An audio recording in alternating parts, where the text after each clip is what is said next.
Gift Biz Unwrapped, episode 201. Intuition and our gut feelings and reactions, pure wisdom. Attention gifters, bakers, crafters, and makers. Pursuing your dream can be fun. Whether you have an established business or are looking to start one now, you are in the right place. This is Gift Biz Unwrapped, helping you turn your skill into a flourishing business. Join us for an episode packed full of invaluable guidance, resources, and the support you need to grow your gift biz. Here is your host, Gift Biz Gal, Sue Monheit. Hi there, it's Sue, and thank you so much for joining me here today. I want to start off by doing something a little bit differently. I've talked with some other hosts of podcasts, and they're sharing with me how much their listeners enjoy when they get some of their reviews read. I think it's just fun to have your name highlighted online, and it also means then that you get a little bit of exposure for your business. I don't know, I kind of felt like it was a little self-serving, but in talking with some other people, maybe I should be thinking of this differently. So I'm going to do this for a while. I'm going to pull up some reviews and share them with you. Today's review comes from Annie of Natural Annie Essentials. She says, "Love listening while pouring my candles. Thank you for your amazing show, Sue. I've been a long-time listener, and I love the show. It just keeps getting better and better. Always tuned in." Thank you so much, Annie. I so appreciate it. It's so helpful for me, too, to get feedback that you guys are enjoying the show. Plus, as I've mentioned before, that helps us get more visibility. So if you're interested in doing a rating and review, your name, too, might be highlighted at the start of the podcast. Now let's dive into what we're going to be talking about today. The biggest thing when I ask about challenges in a business that's already established is, how do I get more customers? How do I get eyes on my business?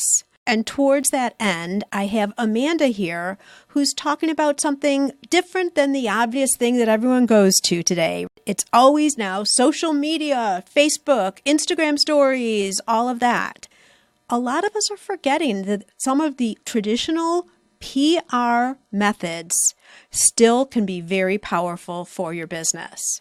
So I've brought on the expert. Amanda's going to talk to us about whether your business is in a position and is ready for media placement, how you proactively pursue opportunities, who you approach, and what you should put in your pitch when you are representing yourself to all different outlets, whether it's a magazine, radio, or television. And finally, at the end, she has a lot of free resources that you'll be able to access that will bring you deeper over and above what she's going to talk about today. So without any more delay, let's get on to the interview.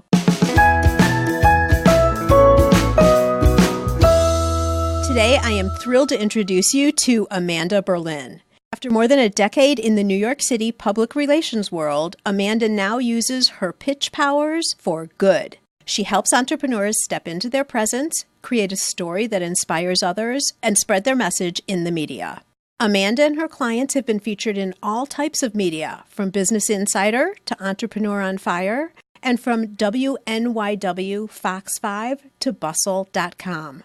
She's also the host of the Empowered Publicity Podcast and loves arming soul-powered business owners with the ideas and skill set they need to go from hidden industry gem to recognized, trusted expert. Amanda, welcome to the Gift Biz Unwrapped podcast. Hi, Sue. Thank you so much for having me. I am so excited to have this conversation for our listeners, but also, little secret, also for me. I'm excited to be with you, and this is a twist on the work that I do, and those kind of twists keep things interesting and definitely help me get super creative. So I'm excited to dive in. Wonderful. Well, we start this off in a little bit of a different way because as I was describing to you, we have an audience of creators and makers here. So I'm going to make you do like the inner Amanda creator right now. And that is to define what a motivational candle would look like if it speaks all about you. So what color would it be and what would be a quote on your candle? Thank you. Yeah. So my motivational candle casts a pure white glowing light. And the reason why I chose that was because I really think of like intuition and our gut feelings and reactions as like pure wisdom. And I think of that motivational candle as being a reflection of that true wisdom. And if we cultivate the ability to listen to our gut instincts and to trust ourselves, even when it comes to like an idea that we might have before we discount it and say, oh, that could never happen for me, or I'm not big enough to pitch myself there, or that person would never want to collaborate with me, or whatever. If we pay attention to those kind of gut-based reactions and go with it and trust it, then I think it really can't steer us wrong. And there's, even if it doesn't end up working out the way that we thought it might, there's something that comes out of pursuing that idea. So my candle is this pure white to represent this kind of, I'm not a religious person, but I was prompted to use the word divine, this like kind of like guided, intuitive process that we could learn to trust. I think it's a deep message here anyway, because with us being makers, so often we think that because it's something that comes easily to us, number one, and that we've made ourselves, it's less than what other people could possibly do. So you talking about an inner glow and listening to the message of yourself and also the creative powers within ourselves is really powerful for us here. So I love that. Great start. Thank you. Loving the candle so far. And what's the quote? So the quote that I would put on my candle is by Maya Angelou. And I've actually seen it attributed to a couple of different people, but I believe that it is hers. People will forget what you said. People will forget what you did, but people will never forget how you made them feel. And that is so meaningful to me on so many levels, not the least of which being that I had it tacked up in my cubicle when I worked in the corporate world. And it really served as a reminder to me that even in this corporate environment where the morale was low and people could be rude and the culture didn't resonate with me, that it really mattered how I showed up for myself, because I wanted to be proud of myself at the end of the day. I wanted to be proud of how I acted. And I also realized that I could have a positive impact in the midst of all of the negativity and sometimes vitriol in the corporate world. I could actually have a positive impact simply by showing up as a pleasant person. Yeah, like a real life person who has emotions. And let's face it, relationships really, in the end, when you strip away everything else, it's all about relationships. Mm-hmm. Yes, absolutely. Okay, so let's spin off this. This is perfect because what I'd like to do is start by talking a little bit about your corporate world and how you got to where you are here today. Absolutely. So I started out as a publicity strategist and really a publicist. In the very beginning of my career, I worked in celebrity publicity, and I wasn't that challenging most of the time to get our clients' attention because they were doing creative projects that were super fun and they were famous. Yeah, so everyone wanted them probably. Exactly. Most of the time. Sometimes we had authors or B or C or D level celebrities that were more of a sell. And that was where the work came in. But that was where I started. And it was really fun. But eventually I moved over to a more traditional agency role where my job was getting our clients electronic publicity. So the team that I worked on didn't specialize in print publicity as much as we specialized in television and radio at the time. And then I worked my way up to become the editorial director at a small firm that specialized exclusively in radio and television. And it was incumbent upon me to meet with our clients and gather all of their messages for the new product that they were launching, or the new pharmaceutical that they just got approved, or the new initiative that their nonprofit was launching, and take those messages and pair them with a spokesperson who would deliver those messages in an interview, and then create a story that was going to be interesting to the media. And that was what I did day in and day out. I wrote pitches and conferred with our clients on what they would think is an acceptable delivery of their message, while also balancing the needs of our media contacts out there in the world, because the media, and we'll probably dive more into this, the media is not going to just talk about your product.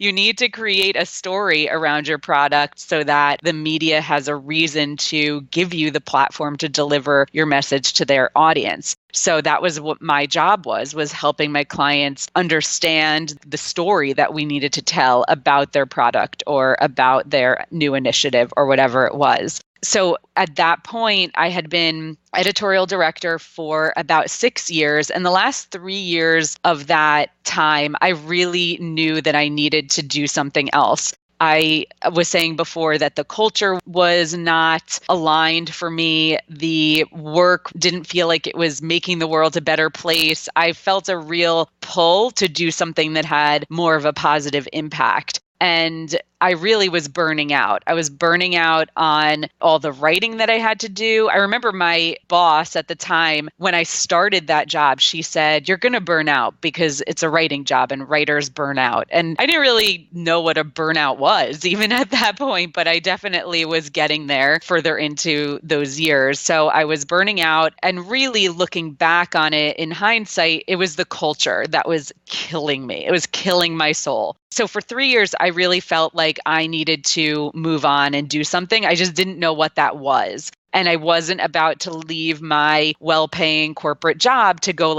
figure it out. I lived in Manhattan. I owned an apartment. I had responsibilities. It was never my style to just be I'll figure it out. But ultimately that did become what I did, because I got let go from that job. They downsized and eventually went out of business during the tail end of the Great Recession. I got downsized and got let go in early 2012. Actually, around the time that we're recording this is early 2019. We're coming up on next week is my 7-year anniversary of being let go from that job. And for the first year, I really kind of dabbled. And that was my, I'll figure it out kind of moment because I allowed myself the time to sort of I wasn't that generous with myself, not in a you'll figure it out kind of way. It was more why haven't you figured this out yet?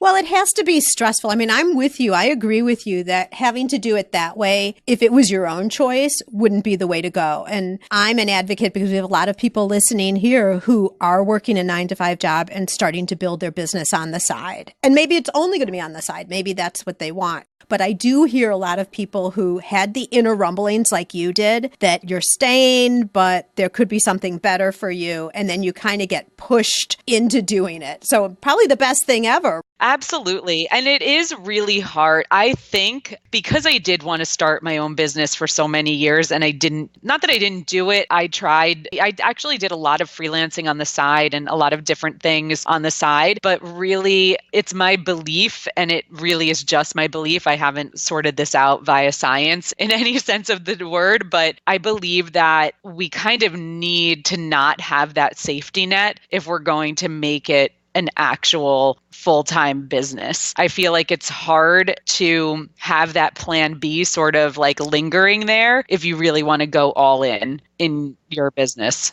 It's a good point, because you're not as tempted then to go outside of what feels comfortable and safe for you. But if you need to, if you almost don't have a choice, then you take those more, what I would say, risky actions, even though they're not really risky. It's probably more risky just to stay doing what you're doing because you're not making any progress. Yeah, actually, I love that point when you said it's not really that risky. It does feel very risky. Everything feels like it's risky, but I think that it's important for us to remember, to your point, that the stakes are really very low in all of this.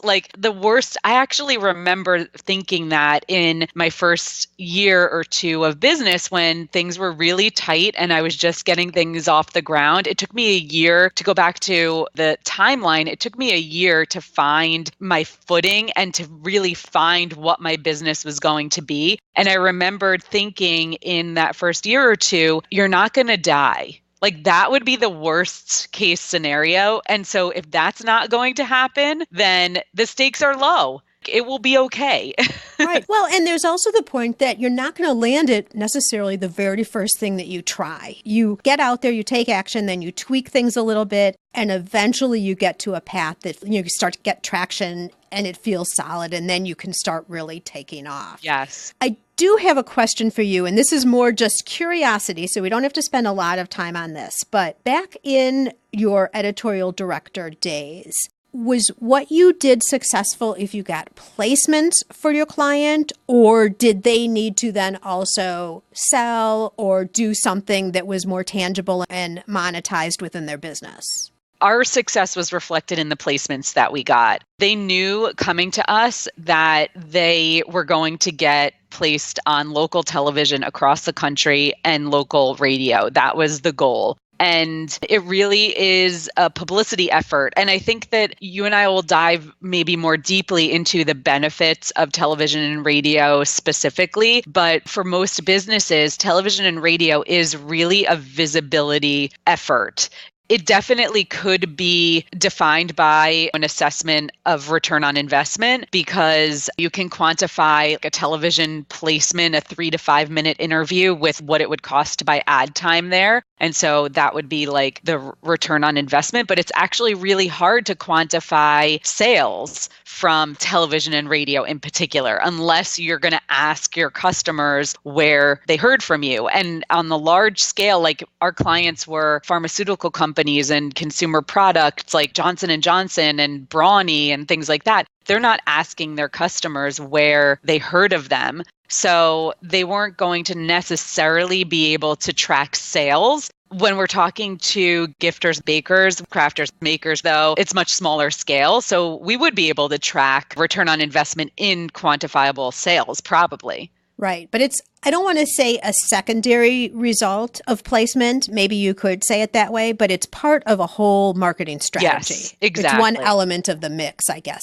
Yep. And you can really see that very much so when you're looking at those massive companies that are doing many different things in order to get the word out and get their product into the hands of their consumer. We just need to do it on a much pared down level, but we still need to be doing a lot of different things. Right. While you were doing that, at the same time, I was doing very highly targeted direct mail marketing campaigns to similar clients that you just talked about. So that's really interesting. So Procter & Gamble, all of that.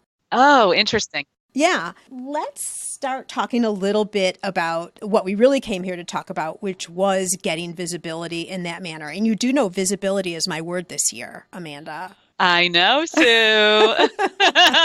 And Gift Biz listeners, we've been starting to talk about what your word is if you're following me on social media. So a lot of you are acquainted with what we're talking about here. But I want to start by saying that I think a lot of us who are following the trends, listening to everything that's going on, have gotten sucked into the all-powerful social media edge. Facebook Live and posting and all of that, which I'm not discounting. It definitely has its place. But I think what has happened is we've forgotten about traditional media a little bit. So I'd like to start with, why is traditional media still important with all the other options that are available now?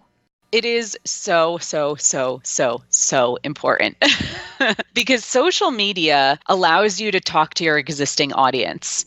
Traditional media or even new media like podcasts and online media allows you to leverage audiences that other people have cultivated so you can bust out of that word of mouth bubble of the audience that you've already created. You're getting out of the echo chamber of your audience and reaching new people by utilizing the media. That's one contrast between social media and regular media. The other thing is that media, when your customer sees, like you have the initial exposure and the initial lightning strike of being featured, of being interviewed, being written up somewhere, there's an immediate result or catalyst that mobilizes customers based off of that. But then when people see that you've been featured in media that they trust, whether it's a podcast or a magazine or a local news station or something, when they go to your website because they've heard of you somewhere or they saw your social media post, they go to your website and they see you've been featured on all these places,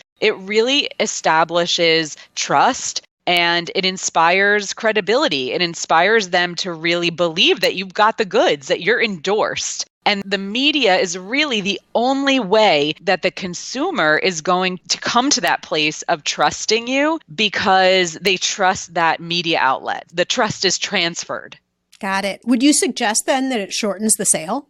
That was the other part that I was going to say. It really is a fast track to that trust factor because, again, they trust the media outlet. They trust the podcaster that has introduced them to you, especially with podcasts. I'll just do a tiny tangent about podcasts for a second. The audiences that listen to podcasts, obviously you're listening to this podcast. The audiences that listen to podcasts are really loyal and they trust their podcaster to introduce them to people and ideas that are relevant to them and that are high quality. So that trust transfer is really evident when you're talking about podcasts. But shortening the sale, absolutely, because we really believe in the media. We really believe if a product is featured in the media, if a person is featured in the media, we trust that. We trust that they have earned that opportunity and that they are worth that feature or that interview. So some of our listeners are just starting out. They might have a product, they're just going to craft shows, and some, of course, are more established. Maybe they have multi-location brick and mortar shops or a very solid online presence. Is there a certain point in your business development where you could start engaging traditional PR for visibility?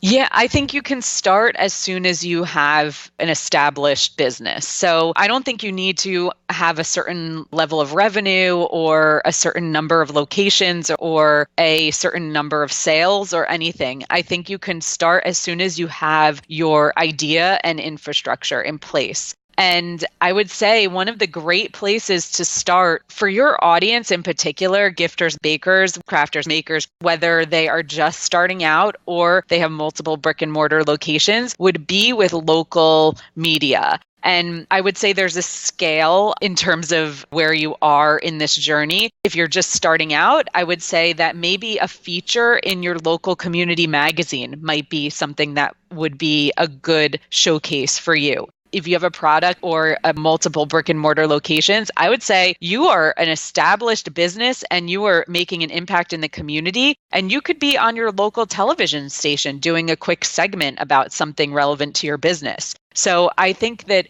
those are the two ideas that come to mind for me in terms of where this community can begin.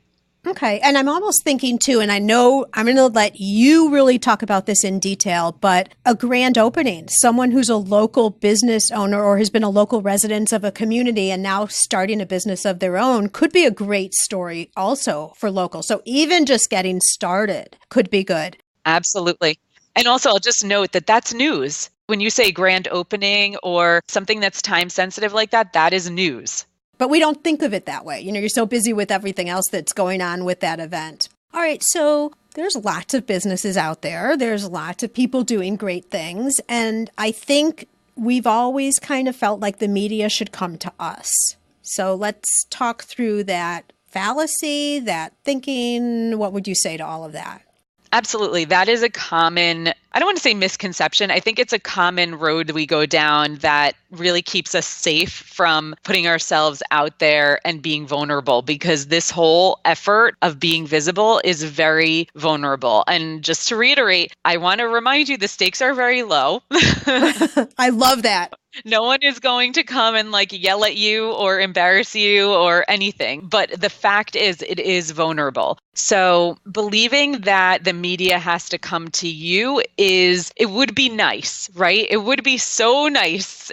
And it happens sometimes, right? Of course. Yeah, that's wonderful. And that's called reactive PR, where you respond to inquiries and you take advantage of opportunities that are offered to you. And that's absolutely a valid way and should be always part of your effort. You should have a method for fielding those kind of inquiries. When it comes to the reality is that could and very well may happen to many of us. But the fact is, I think that we really want to take control of this effort. We want to be featured in the places that are going to cast us in the best possible light, that are going to put us in front of the correct audience, and that are going to make the biggest impact on our business. And the only way for us to really target that media and be strategic about it is to be proactive and to actually get out there and make the asks ourselves. Okay, that makes total sense because we know best the type of customer we already have and where we're feeling, especially within our local communities, what the placements should be that will best serve us. So then the big question, it's just one 3-letter word, how? Right. Well, so for someone starting out, I think the biggest thing to remember is that you have to create a story. Like I was saying before with my journey and the work that I did in the corporate world and the work that I still do with my clients is that we create a story that's going to ignite the imagination of the decision maker on the other end of that email or that phone call, and really show them that you have something that's really interesting, unique, and insightful to offer to their audience. And it may be centered around a product, but the idea is that you really want to showcase your product in a way that is showing that it's something innovative. It's going to help the audience do something more easily or more quickly or for less money or something like that. The other kind of story is the story of you and your journey to create this, which, Sue, I know that you talk to some really inspiring entrepreneurs and gifters, bakers, crafters, and makers in your community. And every one of these stories is so amazing. They're fascinating. Yeah. Absolutely. I want to see them in print. I want to hear them interviewed. I want to see them showcased in their local media market, doing a kind of like, here's a business owner from our community who's doing something new and innovative or interesting, and supporting the community, supporting their family. This is also a valid story idea, particularly for local media and for podcasts, is your journey story. So the first thing to do is figure out what your stories are. Okay, so that's perfect because a story is not, I have a new product and it's on sale for this price. Exactly. That may be a story for you, but it's not a story for media for sure. Right. So you are saying, if I can summarize again, just to make sure we're driving down the point, is if you're focusing on a product, there has to be a deeper interest level for why people who are watching that show, reading the paper, whatever it is, how it could integrate in and be useful to whoever the audience is. Yeah, absolutely. So that would be one way, or how it's unique or different, or maybe there's a super fun story about the product and a customer who used it or something. But there has to be some story. Exactly. And then also one of the stories could be you. Yep. Absolutely. And I'll also add in there, the story of the product could also be about a trend and how your product is at the forefront of a trend that they haven't reported on yet or something like that. Got it. Okay. Wonderful. Perfect. Or it's something useful that could apply to a certain time of the year, for example. Yep, exactly. Like maybe you have a tax filing system or your product can be used for that type of thing as you're coming into taxes, something like that. But there's got to be an angle, right? That's a big word in the PR industry, right? Angle. Yep, exactly. You're very savvy, Sue. Well, I don't know. I'm trying hard. Okay, so first thing we have to do is figure out what the story or the angle is. Right. Exactly. So then what do we do? Then I would suggest that you start to make your list of media where you want to be featured. And this is another huge question that often comes up with my clients is like, okay, where? Like, I have no idea where to begin. And it's actually much easier than you might think. there's a couple of key ways to start researching your media opportunities. And the first, I would say, would be, especially for this community, it would be to look at your local media opportunities. So what local television stations do segments with local business owners, what local magazines do features on local business owners, what local radio stations have some kind of a segment that you could contribute to. So look at your local media. Then I would also suggest looking at your own media habits. What do you love to listen to? Where do you get your information? And write down all of those outlets. And then finally, look at people who are a little bit further down the road than you and see where they've been featured. Where have they been able to place a story or tell their story or offer their insight, and write down those media outlets. And I offer templates and materials to do all of this with my clients, but I have a lot of free resources on my website too, including templates and things like that. Oh, perfect. So tell us your website since we're talking about it right this minute. It's amandaberlin.com. And if anyone listening, I actually don't have a free download of the media list template. That is something that I give to my clients when they start working with me, but I will give you one. I'll give you a link to it if you want to email me and ask me for it, amanda@amandaberlin.com. Oh, that's so nice. Thank you, Amanda. I appreciate that. Sure. I think what I've gotten out of what you just talked about is that once you're researching who's even there, like who's available for you, even as potential, then you want to see how they run their shows and see if what you would be offering slips into the natural themes of their show. Exactly. If they don't do local interviews or product highlights or something like that, it's all straight 100% news. You probably want to look for something else. Yep, that's a really good point. You want to look for formats that will be conducive to you offering your story idea. But the other way to go about it too is, let's say you find a media outlet that seems like it would be a great fit for you, but your story idea maybe isn't exactly right. Try to figure out how you could contribute. I often tell my clients, ask yourself, what does this audience need to hear from me? What can I teach to this audience? Something like that. That makes sense. Yeah, you don't have to hem yourself in by those two story ideas or story angles. You can always create new story angles as long as it feels like it's serving your goal. Right. Your goal, but really it's your goal and what you have that you can provide. But in the end, it's all the value to their audience. Mm-hmm. Right. So that's the way you got to circle it back, I guess, to look at that. Okay. So guess what? We have 3 places that we think could be really good opportunities. We know the story, we know the fit, but now we're stuck. Now what happens? So what I suggest is kind of warming up the contact, warming up the lead. So I would reach out to the decision maker. That may be the podcaster. It may be the editor of a particular section of a magazine. It may be a TV news producer. It may be a radio producer. Reach out to the contact and just give them a pat on the back or high five, virtual high five for the work that they're doing that resonates with you. So in a very genuine, honest way, I would love to see my clients reaching out and saying, thank you so much for your segment on XYZ. I thought it was really helpful. It resonated with me because of ABC, and keep up the good work. Something like that. Very simple, straightforward. I call it the unasked ask, where you're just kind of putting something out there that is goodwill, but also may start a conversation and may also eventually lead to some name recognition if you reach out again with an actual pitch. So that would be the first thing that I would suggest. And I really think that the most personal media is podcasts. And I know that as a podcaster, and I'm sure, Sue, you would agree, when you get an email from a listener, it's like, thank you. It's so awesome. It never gets old. But you don't think that media people have been pitched so much that they'll see this for what it is?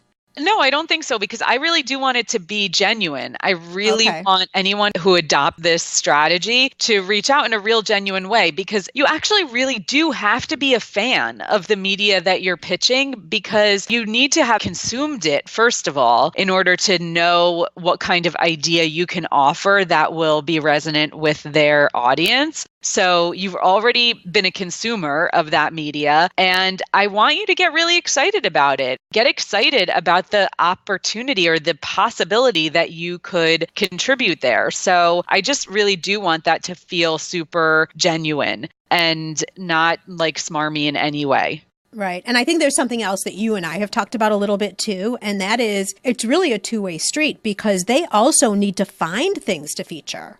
Exactly. So if you can slip in and make it easier for them, that would be great. Absolutely. Okay, so we're warming them up. Well, obviously that means we've found their email or somehow to reach out to them, which GiftBiz listeners could also be a lot of the local newspapers and even television, somewhat cable, but mostly other TV too, might be part of your Chamber of Commerce or other networking groups that you're in. So that's another place to source and find the right contact.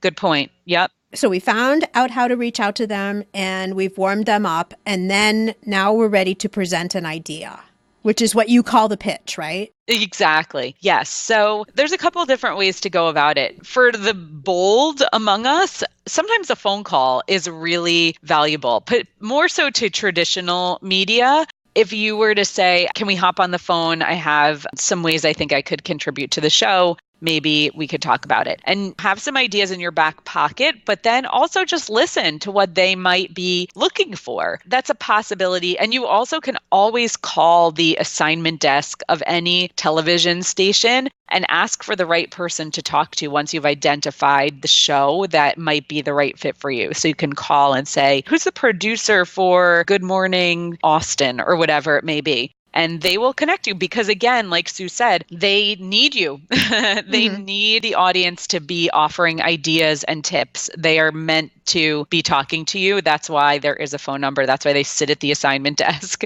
because they field tips and then they assign them to reporters or producers. So for television station, that might be a way to go about it. A more traditional way to go about it would be to write your pitch. And again, on my website, at the bottom of the homepage, I have a template download for writing a pitch. And really, it's very straightforward. You want to keep it as simple as possible. And a lot of it also has to do with the subject line. So I would put interview idea or segment idea or guest idea or something like that right there in the subject line with then a headline. So guest idea. How gifters, bakers, crafters, and makers can publicize their businesses. That could be potentially, if I was pitching Sue, that might be what I would, maybe a version of what I might put in the subject line. So start with a great subject line that actually indicates what it is that they're going to find within the email. So an idea, they're going to find a guest idea or segment idea or whatever. And then the headline that you imagine maybe they would even use on the air or in their podcast episode or something like that. The idea being that you just want to make it as easy for them as possible to use your idea. And if they could see it immediately working in the context of their show, then that's +1 in your column.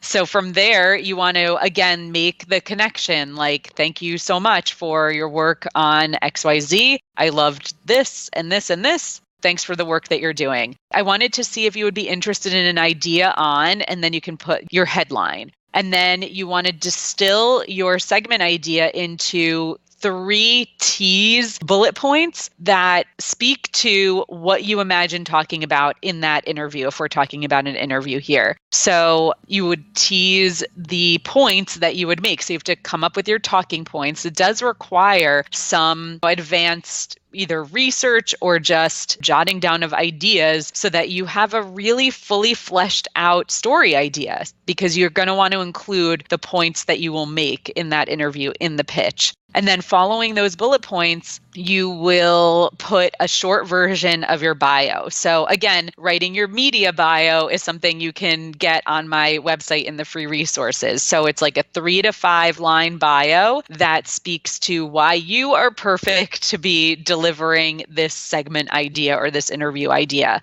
And if you have any other media clips, be sure to include those in that bio. Like, I've been featured here, here, and here. I've talked on this topic here, here, and here. If you don't have any media clips, I always say, do not worry about it. I don't want that to be a deterrent to actually doing the outreach. So it's only a must include if you have them. And someone who has references now and has been seen places at one point didn't, because that's why they now have them, right? So it's okay. Exactly. Yep. So the last thing is just issue a call to action. So it could be as simple as, please respond to this email and let me know if you like this idea or if we can book a time for an interview or something like that. And that's it. What I was thinking as you were going through all of this is two things. Number one, it's pretty concise, because if you make an email that's way super long, it'll probably get tossed. No one has time for that. Yep. And then also you're doing a lot of the work early on. So as things progress, it's been established, and most likely, unless they switch it up, but a lot of the work. So I'm thinking you're putting in the work early so it's not time wasted, because then it's already done once you get the booking and you're going for the interview. Yep, exactly. We are in a positive mode here, so we're assuming that everything has gone well. They get a call back and they're interested. They're completely interested. They want to do the interview. And I'm sure there's steps that have to be taken, and every organization's different in terms of what the procedure is. But how does someone, once they're actually going to do the interview, how do they set themselves up to present themselves in the best light possible? Absolutely. So I would make sure that, so we call this media training, right? You want to be prepared with what your talking points are, what your key messages are, and really how you're going to present your story and your idea. You really need to prepare. You can't go in and wing it. Plus, you don't have a lot of time. Right. Especially for a local television segment. Right. It's 3 to 5 minutes. And will they tell you how much time you get? Yeah. Okay. They would tell you. But yeah, so you want to determine what your key messages are and what your talking points are. But then I also would suggest letting all of that go at the last second. You've prepared, and then it's time. I know, Sue, you did an episode recently about affirmations. Then it's time to bring in your affirmation, your media mantra, which mine is, I know my stuff.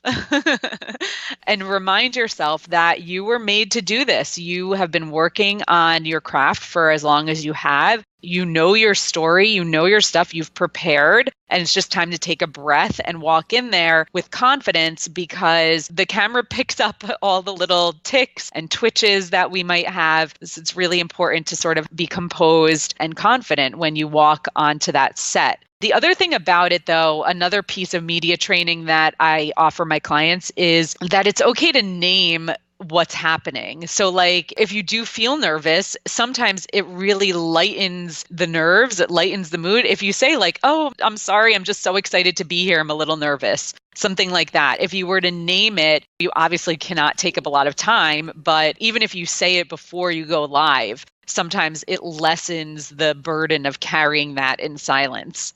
I think also to the point of just you give up all of what you were thinking, all of your prepping, because you want to come out and represent your personality, because that's, again, how you're different from other people. So you've already got the knowledge, you've already made the pitch, you've already perfected your bullet points, as you're saying. Now just walk out and be you.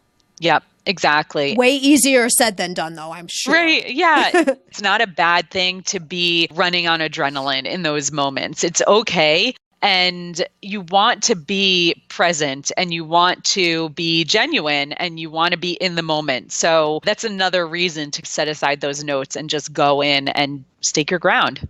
Perfect. All right. So guess what? We did it. It was great. We're so proud. And family saw it, friends saw it, customers saw it, etc. How do you capture the clips then that you could use? And can you just use them? How does the back end work? Mm-hmm. Yes, absolutely. Yes, you can. They've aired on the television show or they've aired on the podcast. You absolutely can. I don't think there's a way to like download the video and put it on your own site. But even so, it will be, it'll have what they call the bug from the television station. So it'll be identified as having come from that station, the little thing in the corner that says like News 7 or whatever. So it'll have their logo. So you could post it if it's on YouTube or something like that. You could absolutely post it on your website because they've made it public. You should absolutely have links to your media placements on your website on a press page, or some best practices in web design actually indicate that you should have some of your best press clips right under the header on your homepage. So you can do like an as seen in kind of montage or collage or whatever it might be called. And are those be clickable links or just the logos or? Those could be just the logos, but on your press page, you want to include links. Got it. Will a television station give you a file? I don't know. You could ask. There's no harm in asking. That's the kind of thing that actually you do want to keep the conversation going. You want to create a relationship with that television producer or whomever it is. So you should not feel weird about asking any question you might have or offering a new idea or anything like that. So remember that they are not up there on some pedestal with looking down on you. They do have a lot to do, and you don't want to make their job any more difficult, which is actually my only reservation in asking them for a file, is that it may just be annoying for them. So you could ask for a link to the show or something like that, or you could look for it yourself. But you want to honor their time and honor any extra effort that they put in getting you the opportunity or helping you capitalize on the opportunity. But I would say for anything that you're going to do like on your own site, I would try to do as much of that on your own as you can.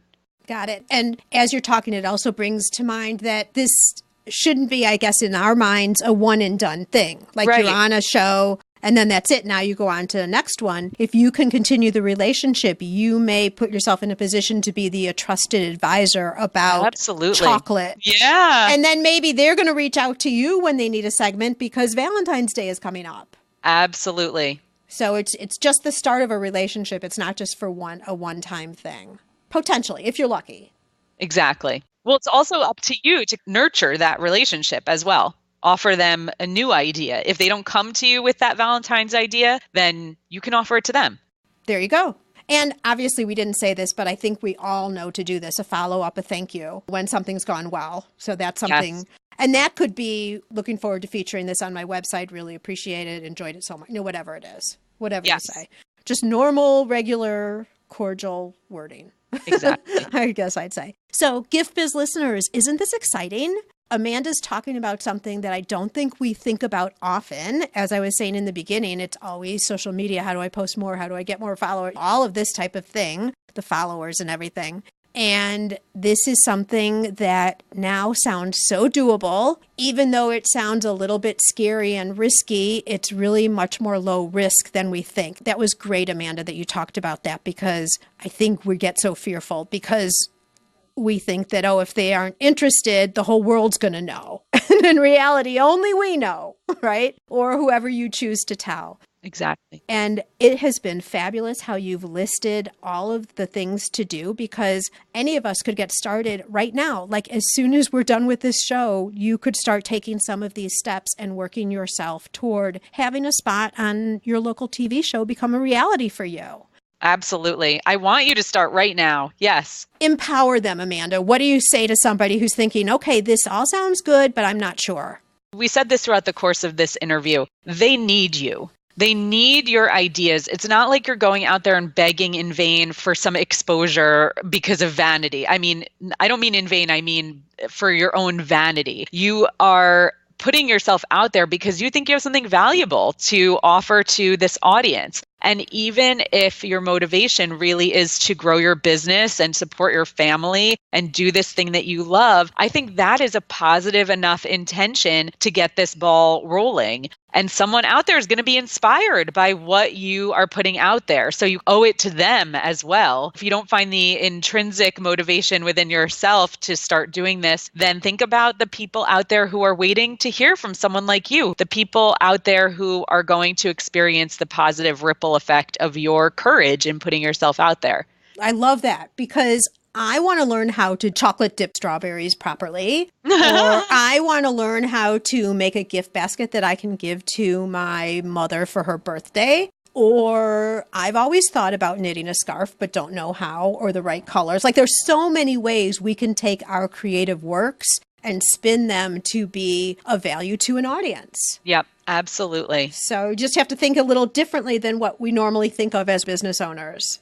Love this. Thank you so, so much, Amanda. These have been just a whole package of great gifts for us to take with and move forward and take action. It's my pleasure. And now, Amanda, I'd like to present you with a virtual gift. I'd like to invite you to Dare to Dream. So this virtual gift is a magical box containing unlimited possibilities for your future. So this is your dream or your goal of almost unreachable heights that you would wish to obtain. Accept this gift on behalf of myself and my listeners, and we'd like to know what's inside your box. Oh, Sue, thank you. And everyone out there, thank you so much for the gift. This was so thoughtful. Inside this box for me is really a business that is filled with integrity, with positive intentions, and really massive abundance, but built on the intention that I'm helping other women in particular raise their voices and be heard and seen for the powerful creative forces that we are. And I do this in honor of my own daughter. I have a 5-year-old. I'm a single mom, and I really want her to see all of us out there doing this work and being seen and being creative and creating something that no one else could possibly have created simply because it has emanated from our unique being. So that's my wild, though I think attainable dream. I love it. Taking responsibility and driving our future, not letting things happen to us. Yes. I love your gift because it goes both ways. You give to us and then we give back to you. So it works perfectly. Okay, one more time, how can our listeners get in touch with you? Please come find me at amandaberlin.com. I was going to give my email address again, which I can also do. Amanda@amandaberlin.com. If you have any questions about this whole process, I know that it's overwhelming and you're probably super motivated to get going, but inevitably it's like, what am I supposed to do now? So please feel free to reach out to me. And if you go to the resources page on my website, you'll find lots of free downloads that can help you with this effort. Beautiful. Thank you so much. I am thrilled that you had time to come on the show, share all of this information with us. And I think Gift Biz listeners, you're going to have to report back to us when you start getting media placements. We want to know. That would be great. Thanks again, Amanda. Thank you so much, Sue. So I'm usually pretty good at keeping secrets, but I'm spilling the beans. I can't help it. I'm so excited. I just want to tell you guys what I've been working on over the last few months. It's been a little bit of a secret project because I wasn't sure exactly what the timing was going to look like on it, but I can't wait. I have to share with you my secret.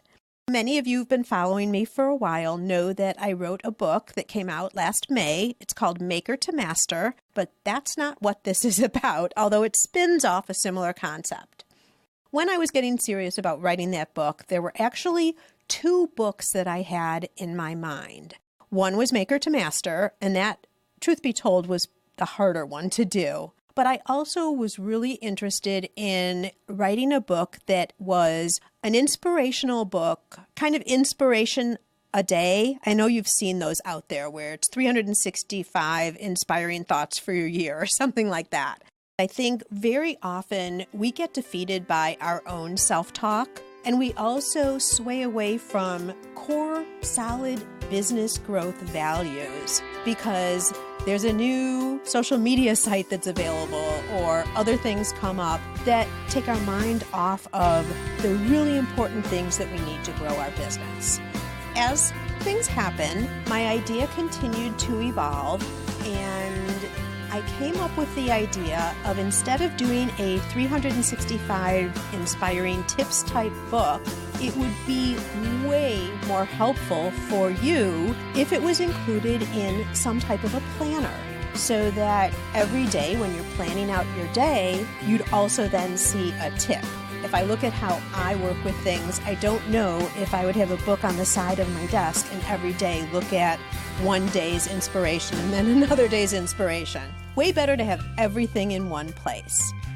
Consequently, I have created a planner. It's called Inspired, a daily planner specifically for you, our wonderful community of gifters, bakers, crafters, and makers.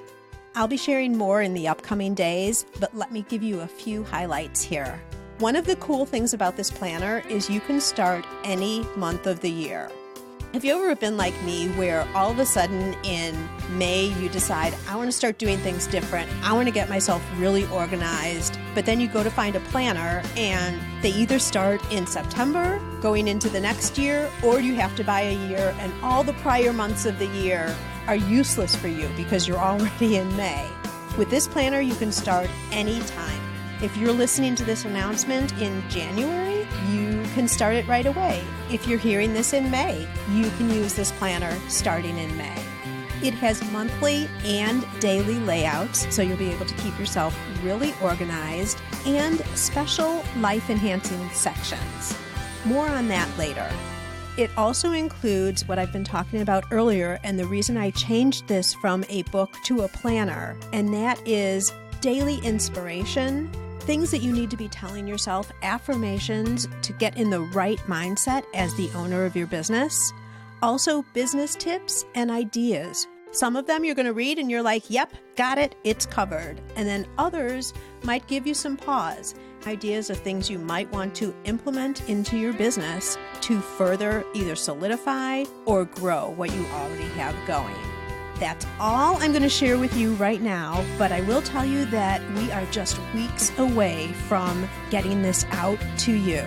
I'm going to do a limited first run, and if you want to be one of the first ones to know when it's available, jump over to giftbizunwrapped.com/add-me, and you'll get an email when the planner is ready.